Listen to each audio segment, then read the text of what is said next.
Hey everyone, welcome back to the show. Mark, you look like you're about to burst with excitement.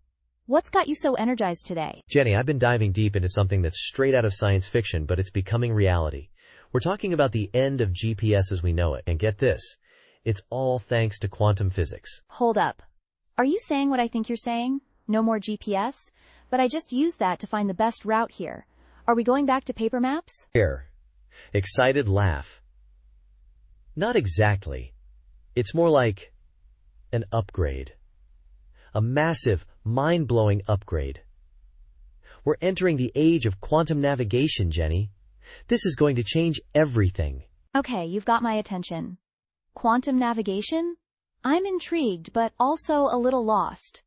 How does that even work? Alright, so picture this. Instead of relying on satellites, what if we could use atoms, the tiniest building blocks of everything, to navigate? That's the basic idea behind quantum navigation. Atoms? Okay. But how do you navigate with something you can't even see? That's the cool part. See, in the quantum world, atoms act in these bizarre, amazing ways. We can use lasers to cool them down to almost absolute zero, creating something called a Bose-Einstein Condensate, or BEC for short. Wait a minute. A Bose-Einstein Condensate? That sounds like a supervillain from a comic book. What exactly is a BEC? I know, right? It sounds wild. Basically, it's when atoms get so cold that they start behaving like one big superatom. They lose their individual identities and merge into a single quantum state. So it's like a tiny, atomic hive mind? That's a little creepy, but also fascinating. Exactly. And this hive mind is incredibly sensitive to changes in motion. We're talking about measuring movement with a level of precision that makes GPS look like a child's toy. This is done through something called atom interferometry. Atom interfero. What now? Mark, you're losing me again. Sorry, getting a bit carried away here. Atom interferometry. Think of it like this. It's like measuring the waves in the ocean to figure out where a ship is and how fast it's moving. Except, instead of ocean waves, we're using the wave-like properties of these supercooled atoms. Okay, I think I'm starting to get it. So by measuring how these atoms are moving, we can figure out our own location and movement super accurately? Precisely.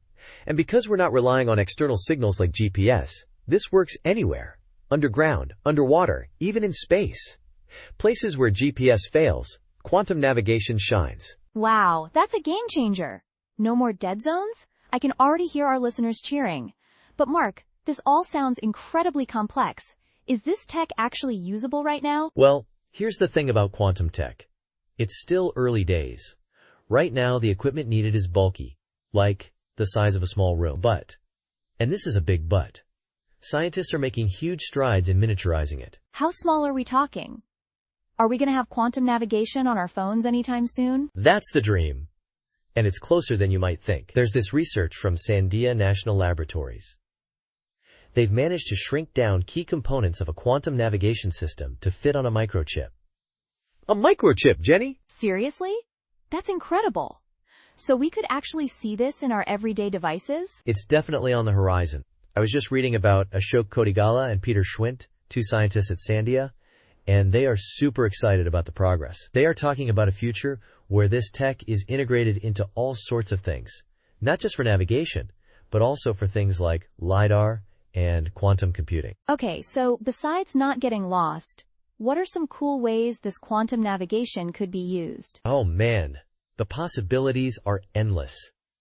Think about self-driving cars that can navigate perfectly even in tunnels or under heavy cloud cover, or drones that can deliver packages with pinpoint accuracy, regardless of GPS jamming. That sounds amazing.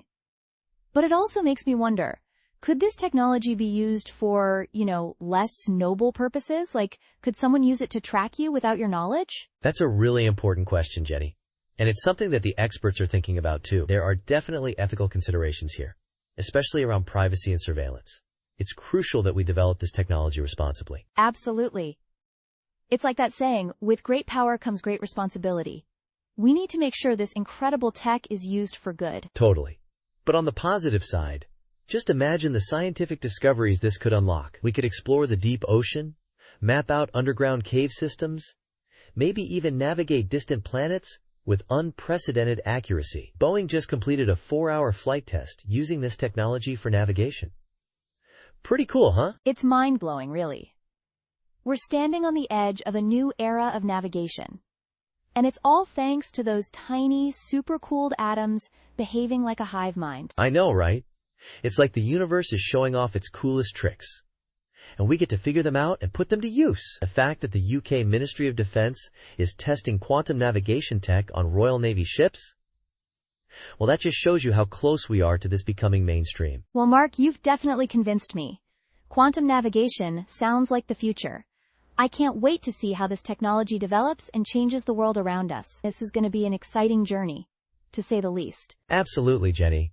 And you know we'll be here to break it all down for our listeners, every step of the way. This is just the beginning of the quantum revolution, and it's going to be a wild ride. Thanks for another mind-expanding conversation, Mark. And to our listeners, thanks for joining us on this adventure into the quantum realm. Until next time, stay curious.